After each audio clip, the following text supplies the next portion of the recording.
I was like, right, I need to do a PT course. So I'd done that alongside the motor trade.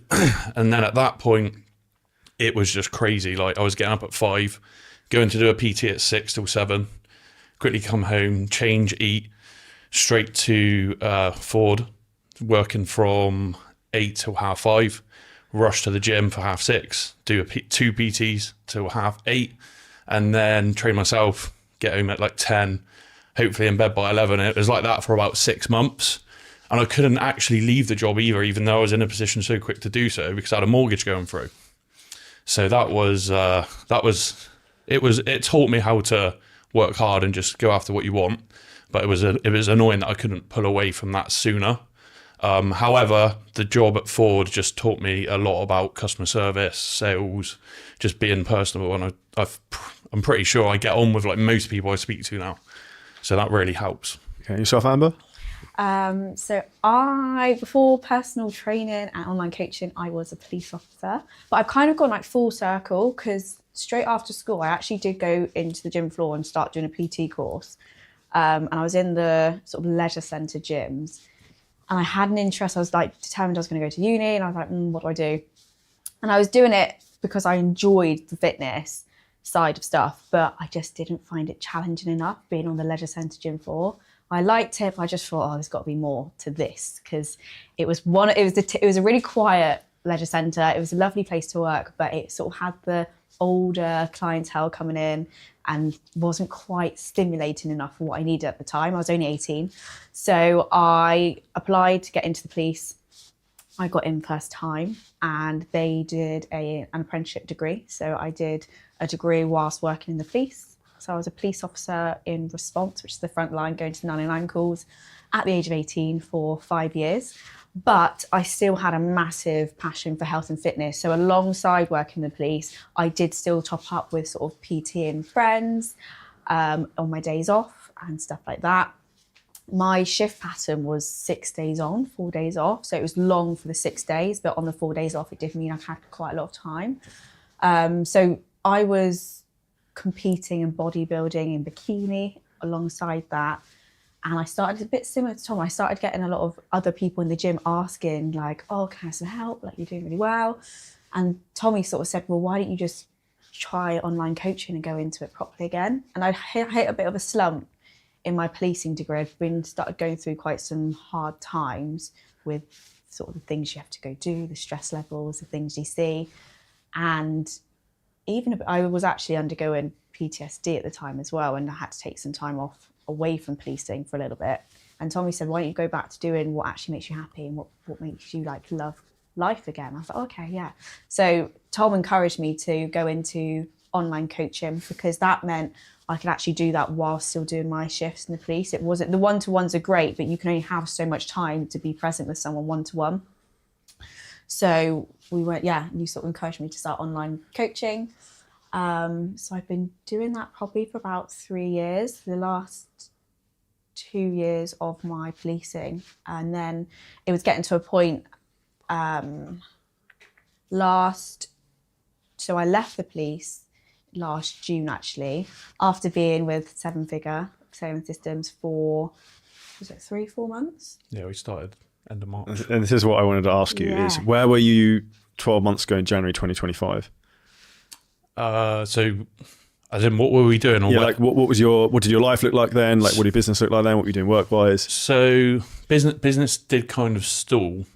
I mean, like leaving sort of Ford and going into PT and coaching, my dream was like, if I could make nearly as much money as what I was doing in sales, doing what I love, then I'll be happy. Kind of got there quite quick, and then you're like, right, what's next? But it wasn't really evolving as such. It was kind of like, and I felt like I was busy. So it's kind of like, what's the next step? And I feel like I'd seen you on Instagram probably for 6 months before that. And every time I seen you, I was like, I need to do that. And it was like, I kind of was saving. I spoke to a couple of clients that you had, and they just said how good it was. And I was like, right. Who was that out of interest? Josh Bridgman. Okay, yeah. I can't remember. There was a few that I just messaged off of your page sort of thing, and they all just said like the same thing, like just do it. We were here in January, so just over a year ago, come on holiday. We decided we were going to come and work for a week and then holiday for a week and just see what we thought of the place. And we fell in love with it straight away, didn't we? Yeah. And that kind of was like, right, how do we get here as quick as possible whilst sort of growing the business? So we started a bodybuilding prep in January as well. We had a few holidays planned for the summer. So we were kind of like, oh, is it a good time to kind of do it? Which it kind of was and it kind of wasn't, but life's too short, just get on and do the thing. So we signed up in March and it just went crazy from there. By May, I 5x'd my business. So in 2 months. And to be honest, at that point, I should have really sort of invested more back in and I could have kept growing, which is a bit of a regret now, but you learn. We kind of just went on a lot of holidays. We're still working whilst away, but we weren't giving it full throttle that we could have, which is one of the reasons why we're here now to kind of do that this year. So yeah, the year was just crazy. We've done all our bodybuilding competitions. Obviously that takes its toll as well at that point. So that was the focus. We went on a lot of holidays through the summer, which is really, really good. And then our full focus then was just right, like we need to get here now. Yeah. So we kind of, when we signed up with you, we had that goal to move here, hit 10K a month each, sort of 20K between us. And that would mean that we can sort of comfortably move here. I think in January, I remember like it was the goal to grow our business and to really focus on it. Because I think we had the businesses and things were sort of picking up and doing well. And we knew that we wanted to transition into doing it full time. But at that point we were like, well, how can we do it? Like, is it possible? How long is it going to be before we can be actually like fully self-employed, fully online? And I do remember one night Tommy just came home and he was like, oh, I've got a call with Charlie tomorrow, or with like Charlie's team. And I was like, who? I was like, what do you mean? And he's like, oh, you know, the guy we watch on YouTube all the time? Because Tommy's got to watch something every single time he eats food. And he eats exactly food the same. like 6, 7, 8 times a day. So it's always something on. And we had a TV in our kitchen at the time. So I was passively watching all the time, like, yeah, this is cool. But I didn't actually put 2 and 2 together. So I was like, right, okay, what's it about? And he was like, oh, just about business and what we can do. I said, okay, well, you go do that then. Just let me know how it goes. And then I'd been working in the police all day and I had come home and he was just full of excitement and buzzing. He was like, you've got to listen to it. It was really, really good. And I was like, right. He goes, I booked you in for a call tomorrow as well. Like, you're going to listen to it tomorrow. I was like, oh, okay. I was like, wait, what is it? And he's like, it's going to help. It's going to help for our business. So we, both then jumped on the call with Chris and had some more information and it was really good, to be fair. I am quite, I'm more... Held back? Yeah, risk reserved. averse? Yeah, and I like take my time with things. And Tommy's like a little excitable puppy sometimes. So I'm like, right, slow down. Let's have a think about it. But I was actually sold on the call. I actually said to Tom, like, we're not going to give an answer on the call, like whether we're going to join or not. We're going to have time to think about it. But by the end of the call, I actually sat there. I was like, yeah, let's do it. Let's invest in the calls. So the question I have for you is, what made you decide to book that call? Because like normally there's like a trigger moment for someone. They're like, oh, fuck this. I need to change the situation I'm in. I think it was that idea around like January being the time we wanted to move and think. I think we, again, between January and March, things in our business, I don't think they had really progressed very much. And because we had that goal in sight, I think it was more so stuff like we want to do something to actually progress now. Yeah, I think sort of that where we are now, February, has always been really good for me as a PT, and that last year it wasn't improved on the year before. So I knew it is kind of stale and I was kind of trying things and I'm putting effort into doing content, trying this, trying that, but not really knowing exactly what to do. So it was like, I need a mentor.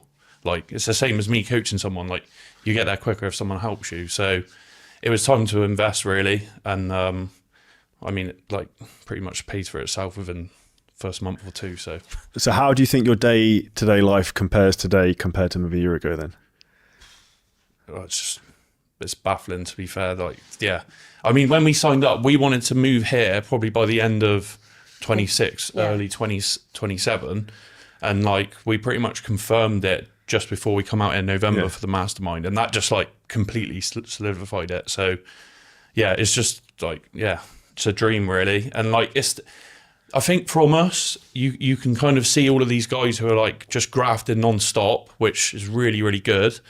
But for us, like we've had a really good life through that year as well, like being on holiday, doing the bodybuilding preps, seeing our friends all the time. So like from us, we like to actually show that you can do it with whilst having a life. You don't just have to work 12 hours, 6-7 days a week. So you can take time off to go on holiday. As long as you kind of are prepping and planning for all this stuff, you can still get it all done. So people who kind of think that, oh, you've got to work 12 hours, 6 days a week and not have a life, that's not true at all. I mean, to be fair, coming here now, we are kind of doing that a bit more, because to get to that next level, you need to. But we still kind of try and have that downtime, especially doing it together as well. It's important that you still have that relationship and you're not just fully focused on business. But at the same time, we're constantly pushing each other, aren't we? Coming up with new ideas. It's just, yeah. I think in terms of like actual life, though, how life looks different, it is very different. Like you wake up and it's grey, it's cold in January, you're tired, like you have like a little bit of like not that get up and go. And then the hours that we actually work, I know we enjoyed life, but the hours that we were actually working were still very full on from like this point last year compared to now. And if you think about it, like for me, when I was in the police doing the shifts, I was getting up on an early shift, for example, I was getting up at 4:30 in the morning, you get up, train or do the cardio, go do your shift at work, finish. I might finish at 4 in the police or PM, or I might finish at 8 PM, depending on what's happened in the day. And then I'd have clients in the evening, like 8 till 9. I might have some online coaching to do or go train, go to bed. Like that day itself is so full on. Whereas now, because we're online, yes, it's full on, but like we wake up, we take the dog for a walk by the beach. I then like can train, I do my cardio, then I can do my clients at home. Like the freedom we have because of the decisions we made, life actually does look so much different now. Now, I'm not going to sound like Stephen Bartlett, but I know a lot of people coming onto our podcast and who are not subscribing but still enjoying the content. If I have one small ask from you, it's please hit the subscribe button. It'll help us a lot. And you have that freedom because you took the risk. And I Yes. think what's also important, and this is why I have a lot of respect for you, because it's kind of similar to my story of like what you were saying about the like working when I was in the car sales, like the same as me in the fucking as an estate agent, because I'd work 8 till 6:30. I was doing like bodybuilding shows the year, I think, before I left. So I was having to like train before and after. I had like 100, maybe 200 coaching clients at one point then as well. And then managing a full-time job of like running a business for someone else as like a manager, it was like fucking anarchy. Yeah. But the decision that I made, I was like, and Mike would testify this, I fucking procrastinated for about 8 months in terms of quitting my job. I was going to say, how long did you do it for? About 8 months? Because mine was 6 months and it was hitting the I was hitting the coaching from like 2017 to maybe 2019, Really? like on the side. And I was making more than 5K a month for at least probably 18 months. And then for me, I was like, just some extra money and like I could pay for, like the first time I ever came to Dubai was money. I never even wanted to come here, which is ironic. My ex-partner wanted to come and I paid for the trip from money from my PayPal account that I made from coaching. I was like, this is fucking sick. It was like $6,000. I was like, this is sick. Because it's almost not like real money. Yeah, it's not real money, yeah. right? Because it's not for my job. And HMRC didn't know about it. So like that was kind of great. So I think I suddenly realized, well, like if I'm doing pretty well and I'm spending 50 hours a week at this other thing and spending 2 hours a day commuting, well, then it's almost impossible that my business won't double if I just have all my time and focus back in. Yeah. And then it as soon as I kind of made that decision, everything just grew really, really quickly because I was like all in. I had no other option. I think that's similar to when because I was doing sort of, when I signed up with you, I was still doing 5 days of 6 hours at the gym on the desk whilst doing 2 or 3 PTs and kind of just fitting in the coaching as and when on the weekends. And then you kind of get to a point where you've got so many clients and you're making X amount of money and you're kind of like, why am I still sort of sat here doing this when I can do this, which is sort of more enjoyable, more money. And you know that if you do go all in, the hours that you can put in, you're probably going to do like 10 times the amount. It's going to spiral no matter what, especially after like investing into you guys. It's kind of like, so if I've invested, why am I not investing all of my time into it? Yeah. And yeah. Because you only have so many hours in the day to commit to something, don't you? So when you have to make that decision about what's worth my time, like what has actually got a higher value to what return I can get, it was similar. I was at a point with the police where I couldn't take on any more clients. It was too much. And I really, again, I'd invested into the course. I really wanted to keep going. And it was a decision of actually, do I choose something that I still enjoy? Do I choose the freedom at that time and the passion behind it? Because it's long hours, it's stress, and like you don't know when you're coming home, the danger you're putting yourself into. We had the conversation where actually if I want to go self-employed, I actually can now. When you realise you're making more than what you're making doing all those really hard days, you actually think, why am I still doing this? And also the thing I started to realize is like, even sometimes like, oh, I work really hard now. It's like, well, dude, like I work from home and then I don't have to go out, put a suit on, drive an hour to work in the fucking pissing rain in the dark. And actually a big part of it, transparently, was I just wanted to work out when I wanted to work out. I don't want to work out fucking 8 p.m. at night. Yeah. I think that's one of the best things, not have to put that suit on each day, Yeah. especially when you're a big dude in the summer as well. Like, I just sweating. Like, yeah, it's horrible. I don't miss doing that at all. But I think it was important that we did kind of do it in stages a little bit as well. So I went down from like 5 days at the gym to 3 days at the gym, filled up those days, got comfortable, then kind of went from there, and we managed to drop your night shifts, didn't we? Yeah. So I made that. So that was a good first step, because nights were really difficult as well, trying to put everything in there. And you sort of suggested, I think it's time to go part-time first. There were some other things going on which allowed me to do that, which was really helpful. And then I think once I had dropped the night shifts, and that's when I sort of decided, actually, I think I'm ready to step away from this fully now. But if you can do it alongside something else when you're first starting out, it's a really good way to sort of build your own trust, build your own confidence in the value of what you're doing and your own skills. And once you have that sort of reputation behind you, when you're ready, just go all in when you can.